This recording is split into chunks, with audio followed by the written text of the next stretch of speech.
Now let's turn our attention to the UK. The country got a new government in July. Britain's Labour Party returned to power. After 14 long years they were propelled to power thanks to their predecessors, the UK Conservative Party, also known as the Tories. The Tories gave Britain 5 prime ministers in 14 years. They brought about Brexit and effectively tanked the British economy under the country's shortest-serving Prime Minister Liz Truss.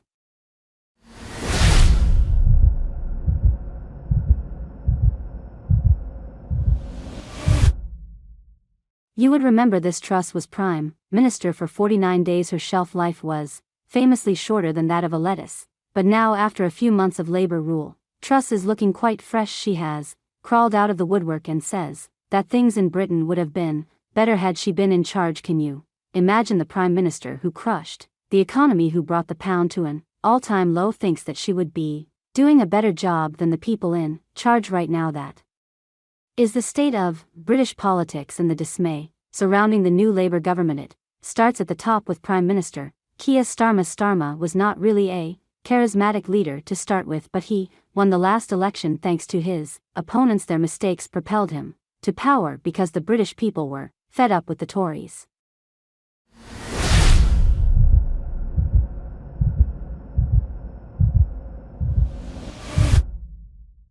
But winning the election was just the opening act. The real job is actually governing, and in just about 80 days in charge, Keir Starmer has already disappointed and angered the public. Look at this opinion poll. It says Starmer is already less popular than his predecessor Rishi Sunak. Sunak has a -25% approval rating, not making this up, -25% for Rishi Sunak. Most British people think he's terrible, but KST's rating is -26, a point worse off than even Sunak. How did this happen? Just 80 days after Starmer tr Sunak in the election. Well, two major factors are to blame. The first is a ridiculous scandal involving clothing donations. Keir Starmer was given clothing worth £16,200. His wife was also given about £5,000 worth of clothing. That's over $28,000 worth of clothes for the starers. You have to wonder, where do you draw the line between political donations and lavish, luxurious gifts?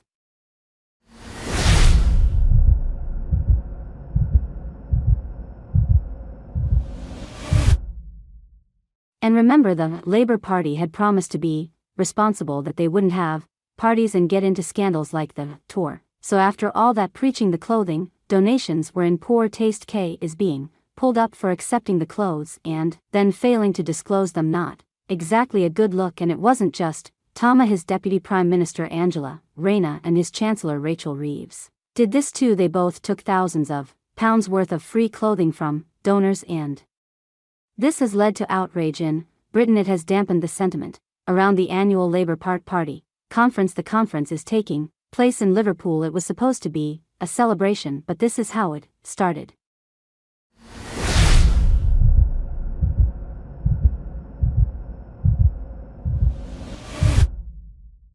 Welcome back to Liverpool. Welcome to conference, our biggest conference ever and the first one in 15 years with Labour in government, and change has started. And today we're going to set out, and over the next coming days, how we're fixing the foundations and rebuilding our country. So enjoy conference. Very, very good to be here.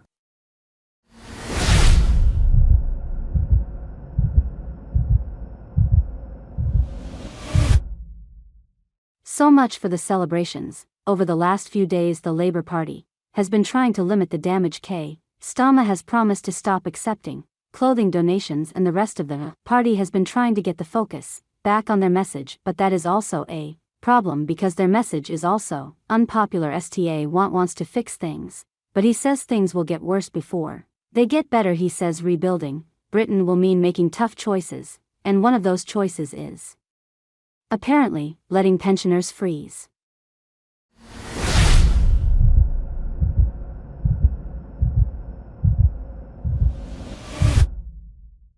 The UK has been suffering from a cost of living crisis for years, but there was some small relief for pensioners. They would be given a winter fuel payment by the government, a small allowance to spend on extra heating cost in the winter. But now, the Labour government has decided to restrict this allowance. It will only go to pensioners who can prove that they need the money. The move is expected to save the government about £1.4 billion annually by stopping payments to about 10 million pensioners. The plan has led to an outcry, and it's one of the reasons for Starmer's dwindling popularity. This, together with the clothing donation scandal, has tanked his ratings, leaving him more unpopular than Rishi Sunak and the Tories. The Labour Party honeymoon period is already over.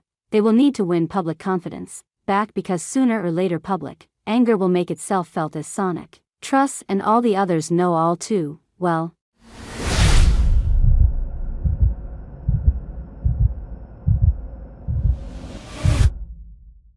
Thanks for watching this video.